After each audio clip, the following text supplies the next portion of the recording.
Hello बच्चों, आज हम स्टार्ट करेंगे सॉल्वेंसी रेशो, अकाउंटिंग रेशो का नेक्स्ट पार्ट जो है सॉल्वेंसी रेशो का। इससे पहले वाली वीडियो अगर आपने नहीं देखी तो देख लीजिए, वो है आपका लिक्विडिटी रेशो में, जिसमें करंट रेशो और लिक्विड रेशो। पहले वो वीडियो देख लेना, फिर आना इस आज की वीडियोस पे जो कि है आपका नेक्स्ट सॉल्वेंसी रेशो पे। तो सॉल्वेंसी रेशो में कौन कौन से रेशोज आते हैं वो, और उन सब के फॉर्मूले क्या है, कैसे याद रखना है, कैसे क्वेश्चंस करना है, और किस तरह से बोर्ड हमसे इसमें जो है क्वेश्चन पूछता है, इस पे आज का है हमारा वीडियो। तो चलिए स्टार्ट करते हैं आज का हमारा सॉल्वेंसी रेशो। तो लिखना शुरू करो मेरे साथ साथ, सॉल्वेंसी रेशो। इस रेशोज के अंदर सॉल्वेंसी रेशो का मतलब सॉल्वेंट, भाई कंपनी के पास क्या एबिलिटी है लॉन्ग टर्म डेब्ट चुकाने की, मतलब जो उसने जो लोन लिया हुआ है उस लोन को कैसे पेमेंट करेगा, कितनी सेफ्टी है कंपनी के में पैसा लगाना, है ना, एज ए लॉन्ग टर्म डेब्ट। This is called solvency ratio. Solvency ratio में सबसे पहला जो आता है आपका वो आता है डेब्ट इक्विटी, डेब्ट इक्विटी रेशो।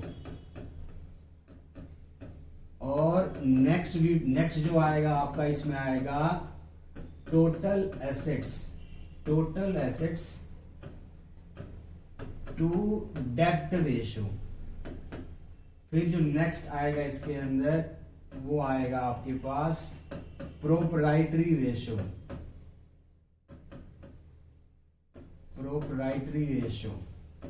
फिर जो इससे नेक्स्ट आएगा वो आएगा आपका इंटरेस्ट कवरेज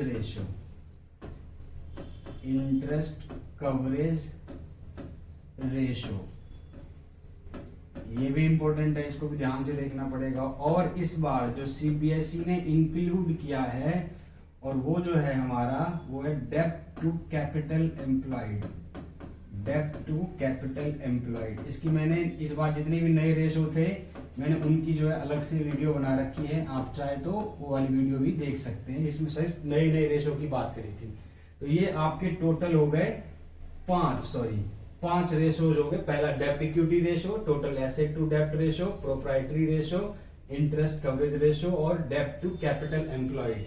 ये आपके टोटल 5 रेशोज हैं। और ये रेशो इस बार सीबीएसई ने एक्स्ट्रा आपके बर्डन में डाल दिया। आपके सिलेबस में पहले ही 4 थे, ऊपर से एक और ऐड कर दिया तुम्हारे को कि भाई ये तो नया ऐड कर दिया, तो ये करके ही जाना है, क्योंकि इस पे ज्यादातर चांसेस हैं इस बार क्वेश्चन पूछे जाएं। करेक्ट है, तो ये जरूर करके जाना। अब हम क्या करेंगे, तो एक एक करके इन सबके फॉर्मूले और समझाते हैं आपको। तो नेक्स्ट जो है हमारा, सबसे पहले स्टार्ट करता हूं वापस किससे, डेब्ट इक्विटी रेशो से। देखो ये तो नाम में ही इसका है फॉर्मूला, है डेब्ट इक्विटी। तो मतलब ऊपर न्यूमरेटर में क्या आ गया हमारे पास, डेब्ट, नीचे क्या आ गया, इक्विटी, डेब्ट टू इक्विटी, ये आ गया इसका फॉर्मूला, डेब्ट अपॉन इक्विटी। और डेब्ट का मतलब मैंने बताया था पिछली क्लासेस में, इसका क्या मतलब होता है, सिर्फ नॉन करंट लायबिलिटी को हम क्या बोलते हैं, डेब्ट। करंट को नहीं, टोटल को नहीं, सिर्फ नॉन करंट लायबिलिटीज को बोलेंगे डेब्ट। और इक्विटी का मतलब क्या है, इक्विटी का मतलब होता है शेयर होल्डर्स फंड। तो जहां भी आपको इस चैप्टर में दिखे इक्विटी, तो इक्विटी का मतलब क्या हो गया, शेयर होल्डर फंड। तो ये 2 याद रखने आपको, डेब्ट और इक्विटी। तो डेब्ट का मतलब नॉन करंट लायबिलिटी, इक्विटी का मतलब शेयर होल्डर्स फंड। मैं इस पे फिर से एक बार आपको बैलेंस शीट वाला जो कॉन्सेप्ट है वो बता दूंगा। तो डेब्ट अपॉन में इक्विटी, ये रेशो क्या इंडिकेट करता है, ये रेशो इंडिकेट करता है कि डेब्ट का मतलब दूसरों का पैसा, इक्विटी का मतलब अपना पैसा। तो अगर मान लो ये रेशो 2:1 का आ रहा है, इसका क्या मतलब हुआ कि मैंने अपना पैसा कितना लगा रखा है बिजनेस में, 1 रुपया, और दूसरों से कितना ले रखा है, 2 रुपए। तो ये भी अच्छी चीज है, यानी ये 2:1 बेटर माना जाता है, सेफ माना जाता है, ठीक है। इसके अंदर तो 2:1 का मतलब हो गया कि हमारा पैसा कितना है और दूसरों से जो लिया है, उन्हें लॉन्ग टर्म बैंक से लिया है या डिवेंचर्स में लिया है, उनका कितना पैसा लगा हुआ है। तो ये बताता है इनकी पेमेंट करने की एफिशिएंसी कंपनी की कितनी है। तो अगर मान लो उसको 2 रुपए पे करने हैं तो कंपनी के पास उसके लिए कितने अपने पैसे हैं, इसके 1 रुपया है। ठीक है, तो ये है डेब्ट इक्विटी रेशो। अब डेब्ट इक्विटी रेशो को आपको नॉन करंट लायबिलिटीज, देखो अब क्या है कि आपको सीधा सीधा क्वेश्चन जो है टोटल डेब्ट के बारे में या इक्विटी के बारे में नहीं बताएगा, मैंने पहले ही बताई थी आपको ये बात, है ना। तो आपको एक छोटा सा बैलेंस शीट दिमाग में रखना है। मैं बैलेंस शीट फिर बना देता हूँ आपके लिए। तो बैलेंस शीट जब मैं बनाऊंगा, इससे फॉर्मूले आपके दिमाग में आ जाने चाहिए, और बहुत छोटे छोटे फॉर्मूले जो है आपको इस बैलेंस शीट से आ जाएंगे। तो इधर मैंने क्या बताया, इधर क्या रहता है, इधर रहता है हमारे पास नॉन करंट एसेट्स, जिसमें land and building, plant and machinery, furniture सब आ गया। और इधर आता है मेरे पास करंट एसेट्स, जिसमें हमारे पास डेटर, स्टॉक, कैश, बैंक, ये सब आ गया। इधर क्या रहेगा, इधर रहेगा आपके पास इक्विटी शेयर कैपिटल, और क्या रहेगा इसमें प्रेफरेंस शेयर कैपिटल, और क्या रहेगा इसमें प्रॉफिट एंड लॉस, इसमें जनरल रिजर्व, और भी बहुत सारे रिजर्व हो सकते हैं। और क्या आएगा इसमें नॉन करंट लायबिलिटी, और क्या आएगा इसमें करंट लायबिलिटी। तो इस तरह से बैलेंस शीट जो है दोनों तरफ क्या हो जाएगा आपका इक्वल। अगर आप नॉन करंट एसेट और करंट एसेट को जोड़ दोगे तो आपके पास क्या निकल के आएगा, टोटल एसेट्स। और टोटल एसेट्स अगर इधर है, बैलेंस शीट दोनों तरफ क्या होता है, इक्वल होता है। तो अगर टोटल एसेट इधर है तो उतना अमाउंट इधर भी होगा, टोटल एसेट्स का इतना अमाउंट इधर भी होगा। अब समझने के पर्पज से एक चीज याद रखना है कि मैंने बताया था यहां से लेके यहां तक, इन दोनों को जितने भी प्रॉफिट्स होंगे वो सब किस हेड में होता है, वो होता है रिजर्व एंड सरप्लस में, रिजर्व एंड सरप्लस हेड के अंदर। यानी जो भी प्रॉफिट होगा आपका, प्रॉफिट एंड लॉस हो जाए, चाहे जनरल रिजर्व हो जाए, चाहे सिक्योरिटी प्रीमियम हो जाए, चाहे कैपिटल रिजर्व हो जाए, ये सारे किसके पार्ट है, रिजर्व एंड सरप्लस के। और उसमें शेयर कैपिटल अगर जोड़ दें दोनों, इक्विटी और प्रेफरेंस, तो ये बन जाएगा आपका इक्विटी।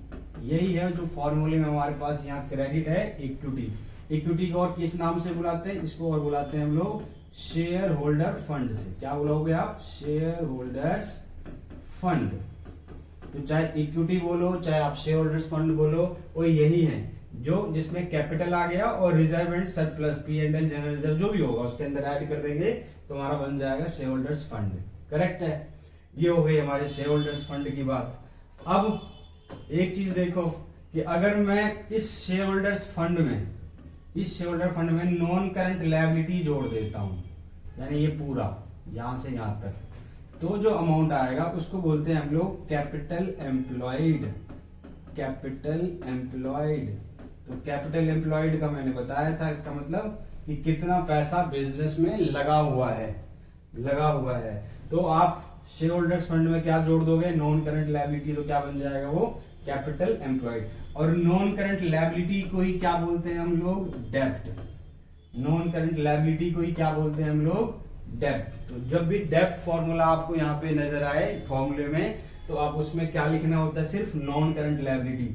उसमें शेयर होल्डर्स फंड नहीं आएगा, उसमें करंट लायबिलिटीज नहीं आएंगे। करेक्ट, तो ये है आपको फॉर्मूले, आपको ध्यान रखने। तो देखो इससे फॉर्मूले कितने सारे बन जाएंगे। अगर आपको मान लो यहाँ पे इक्विटी निकालना है, तो पहला फॉर्मूला इक्विटी का क्या हो जाएगा, पहला फॉर्मूला हो जाएगा equity share capital, equity share capital plus preference share capital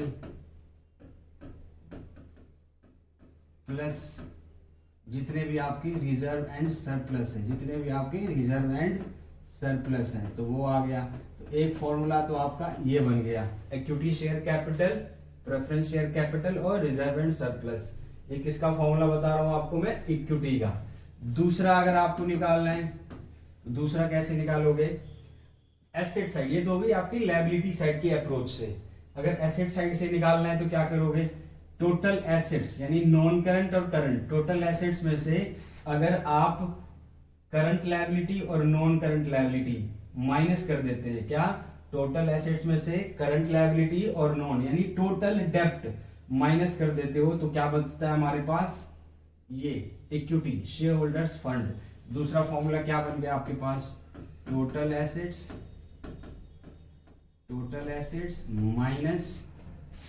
minus total डेब्ट टोटल डेप्ट।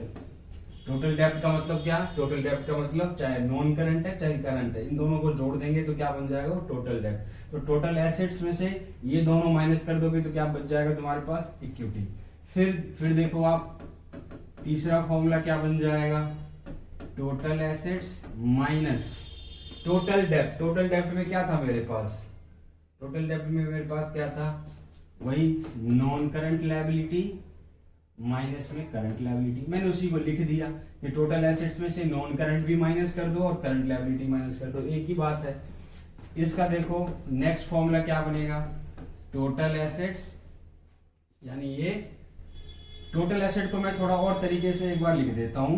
टोटल एसेट्स का मतलब क्या होता है? Non current assets plus current assets, total asset हो गया ये। और फिर ये minus non current liability minus current liability, ये भी एक फॉर्मूला बन गया। अब देखो एक चीज कि करंट एसेट्स माइनस में करंट लायबिलिटी, ये क्या होता है? ये होता है हमारा वर्किंग कैपिटल। तो देखो एक फॉर्मूला और बन गया, non current assets current assets minus में करंट लायबिलिटी, क्या आ गया? Working capital. तो इनकी जगह मैंने लिख दिया वर्किंग कैपिटल, और क्या बच गया? माइनस में नॉन करंट लायबिलिटी। तो ये फॉर्मूला ये भी बन गया। तो आप इतने सारे फॉर्मूले याद करने से बेटर ये है कि आप उसको क्या याद रखो? बैलेंस शीट का एक छोटा सा पिक्चराइजेशन अपने दिमाग में फीड कर लो, तो आप इतने सारे फॉर्मूले याद करने से बच जाओगे। करेक्ट, सारा फॉर्मूला आप यहीं से सेट करके बता सकते हो। फटाफट क्वेश्चन आया, रफ में बना लिया, एक बार छोटे से इंफॉर्मेशन डाल दी और एक फॉर्मूला खुद क्रिएट कर लिया। हमें निकालना क्या है? इक्विटी शेयर कैपिटल, ठीक है, यानी सॉरी इक्विटी या शेयर होल्डर्स फंड निकालना है। तो आप इतने सारे फॉर्मूले याद करने से बेटर है कि आप ये बैलेंस शीट अपने दिमाग में रख लीजिए, और फॉर्मूले भी याद हो जाए तो ज्यादा बेटर है, टाइम कम लगेगा, फटाफट क्वेश्चन हो जाएंगे। तो आप इस तरह से इस पूरे को दोबारा वीडियो देख लेना, एक दो बार और देख लेना, आपको इस तरह से लिख के देखो, डायग्राम बना के देखो, तो आपको गारंटी है कि आपको एक ही बार में समझ में आ जाएगा। करेक्ट, चलिए, तो ये हमारा था डेब्ट इक्विटी रेशियो। मैं इस पे क्वेश्चंस भी करा दूंगा आपको एक दो। नेक्स्ट वीडियोस पे आते हैं, नेक्स्ट टॉपिक पे आते हैं। हमारा नेक्स्ट टॉपिक क्या है?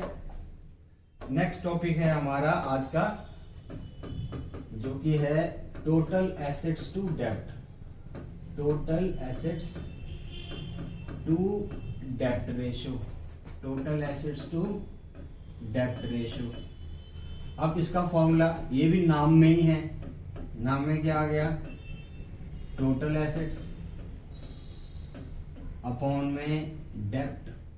अब आपको अगर ध्यान से पीछे वाला चीज अगर आपको याद है अभी, तो आपको ये फिर से आपको ये ढूंढने की जरूरत ही नहीं है, बस फॉर्मूला आपको क्वेश्चन में मिलेगा, टोटल एसेट्स अपॉन में डेब्ट। आप जाएंगे पीछे और पीछे जाके देखेंगे कि टोटल एसेट्स का फॉर्मूला कैसे निकल के आएगा? Non current assets plus current asset, दोनों को मिला दूंगा तो क्या बन जाएगा मेरा? Total assets. और डेब्ट का मतलब मैं बताया ही था कि डेब्ट का मतलब क्या होता है? Non current liability. तो यहां से आपका दूसरा वाला फॉर्मूला भी क्लिक कर गया कि टोटल एसेट्स ये प्लस ये, और डेब्ट का मतलब नॉन करंट लायबिलिटी। तो ये आप इस तरह से दूसरे वाले फॉर्मूले को भी पुट कर सकते हो उसी बैलेंस शीट के तरीके से। करेक्ट है, तो ये हो गया आपका टोटल एसेट टू डेब्ट रेशियो। तीसरा, थर्ड रेशियो क्या है आपके पास? Proprietary ratio. Proprietary ratio. अब प्रोप्राइटरी रेशियो का फॉर्मूला क्या होता है? प्रोप्राइटरी का होता है इक्विटी अपॉन में टोटल एसेट्स, इक्विटी अपॉन में टोटल एसेट्स। अब इक्विटी का मतलब मुझे बताने की जरूरत ही नहीं है, इक्विटी का मतलब क्या बताया था मैंने आपको अभी? Share holders fund. अब शेयर होल्डर्स फंड कैसे निकालते हैं मैंने आपको फॉर्मूले से भी बता दिया और बैलेंस शीट के तरीके से भी बता दिया। और टोटल एसेट्स जैसे हम यहाँ निकालते थे वैसे देख लो आप। टोटल एसेट्स निकालने के लिए फिर से वही non current plus current total assets, और डेब्ट इक्विटी आपको पता ही है ये कैसे निकालते हैं, इसका ये सारे फॉर्मूले मैंने आपको बता रखे हैं इक्विटी निकालने के। तो इससे एक ही बैलेंस शीट से आप देख रहे हो 3 फॉर्मूले तो समझ में आ जाएंगे, क्वेश्चंस कर पाएंगे आराम से। नेक्स्ट आता है इसमें आपका फोर्थ जो आएगा वो आएगा interest coverage ratio. Interest coverage ratio. इसका फॉर्मूला क्या होता है? इसका फॉर्मूला होता है पीबीआईटी अपॉन में fixed interest charge.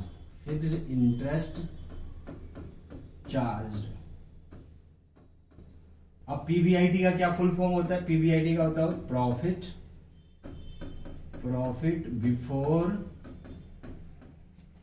Interest and tax.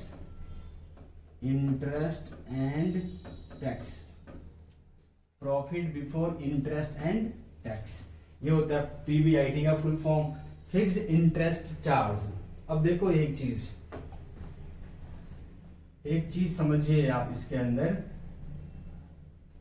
कि जब हम पीबीआईटी का क्या कॉन्सेप्ट है।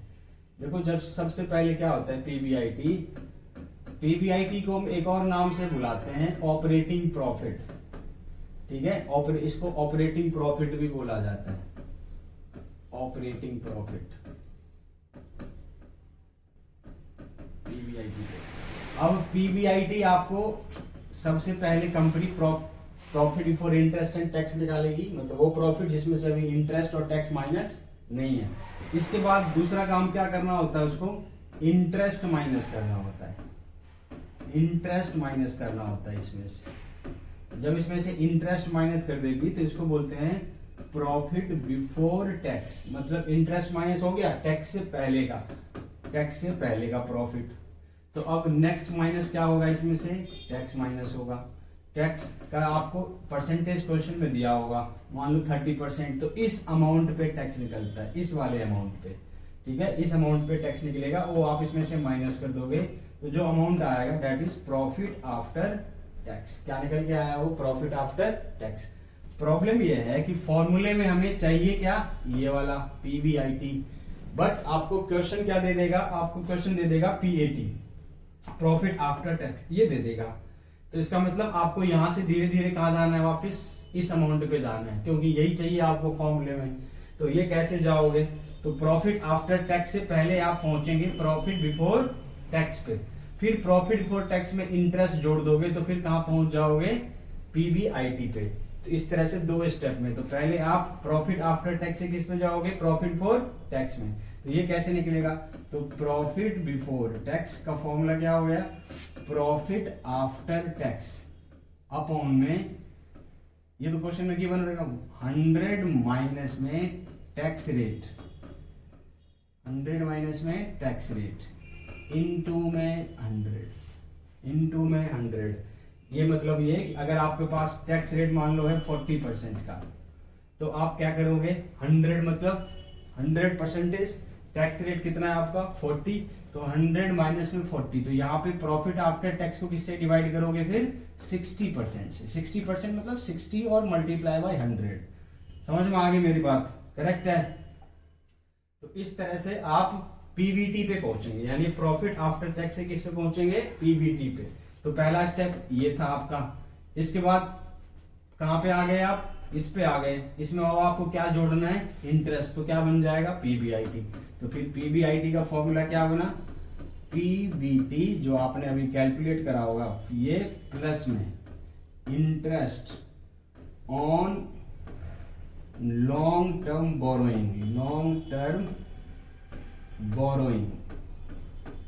बोरोइंग का मतलब कि आपके पास इसके अंदर क्या क्या चीजें आएंगी? लॉन्ग टर्म बोरोइंग में क्या क्या चीजें आएंगी? तो जैसे कि लॉन्ग टर्म बोरोइंग में आपके पास आ गया डिवेंचर। कई बार देखते हो डिवेंचर के आगे आपके जो है परसेंटेज लिखा रहता है, इसके आगे 10%। तो डिवेंचर मान लो अगर उसकी फेस वैल्यू 1 लाख रुपए है, तो 1 लाख का 10% वो इंटरेस्ट रेट बताता है उसका। तो आपको इंटरेस्ट कैलकुलेट करना है, तो कितना होगा? 1 लाख का 10% 10,000 रुपए हो गया, सिंपल। इसी तरीके से आपको जिस भी आगे लॉन्ग टर्म बोरोइंग के आगे परसेंटेज दे रखा होगा, तो उस अमाउंट पे आप क्या कर दोगे? इंटरेस्ट कैलकुलेट कर दोगे। तो वो इंटरेस्ट यहाँ पे आपको फिर क्या करना है? ऐड करना है। और वही इंटरेस्ट इस फॉर्मूले में नीचे भी यही जो लिखा है ना, फिक्स्ड इंटरेस्ट चार्ज। तो जो इंटरेस्ट आप यहाँ ऐड करोगे वही इंटरेस्ट यहाँ पे इसको आपको क्या करना है? डिवाइड भी करना है उसी अमाउंट से। करेक्ट है। जैसे डिवेंचर है, बैंक लोन है, यहाँ पे मान लो नेक्स्ट आपके पास आता है बैंक लोन। बैंक लोन भी आपके पास मान लो 2 लाख रुपए का दिया हुआ है, उसके आगे परसेंटेज दे दिया 20%, तो 2 लाख के 20% कितना आ गया 40,000, तो 40,000 इंटरेस्ट हो गया बैंक लोन पे। 1 लाख का 10% 10,000 हो गया, डिवेंचर पे इंटरेस्ट, टोटल अमाउंट कितना हो गया 50,000। तो यहाँ पे भी 50,000 ऐड करोगे और यहाँ पे यही अमाउंट फिर उससे क्या करना है, डिवाइड करना है 50,000 से। तो आई होप कि मेरी बात आपको समझ में आ गई। ये 2 स्टेप आपको याद रखने हैं, करेक्ट। तो ये तो हो गया आपका इंटरेस्ट कवरेज रेशो। एक लास्ट हमारा जो नया सीबीएसई ने इस बार इंट्रोड्यूस किया है वो कौन सा है, फिफ्थ जो है हमारे पास वो है डेब्ट टू कैपिटल एम्प्लॉयड, डेब्ट टू कैपिटल एम्प्लॉयड। अब इसका भी देखो फॉर्मूले में ही नाम है इसका, क्या हो गया अपॉन में डेब्ट अपॉन में क्या बन गया ये हमारा कैपिटल एम्प्लॉयड, डेब्ट अपॉन में कैपिटल एम्प्लॉयड।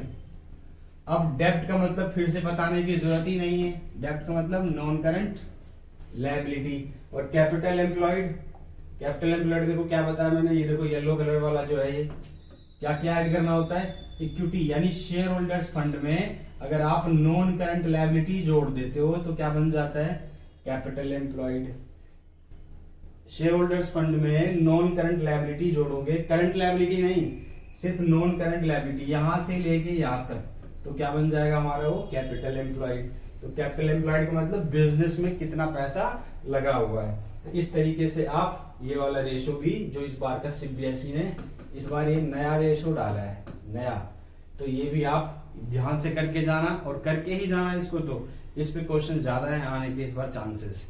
ठीक है, तो ये आपके पास हो गए सॉल्वेंसी रेशो के 5 रेशो। सबसे पहला क्या कराया, डेब्ट टू इक्विटी, दूसरा टोटल एसेट्स टू डेब्ट, तीसरा प्रोप्राइटरी रेशो, चौथा आपके पास, फोर्थ था आपके पास इंटरेस्ट कवरेज रेशो, और फिफ्थ जो है आपके पास डेब्ट टू कैपिटल एम्प्लॉयड। तो ये 5 रेशोज आपके हैं इस तरीके से।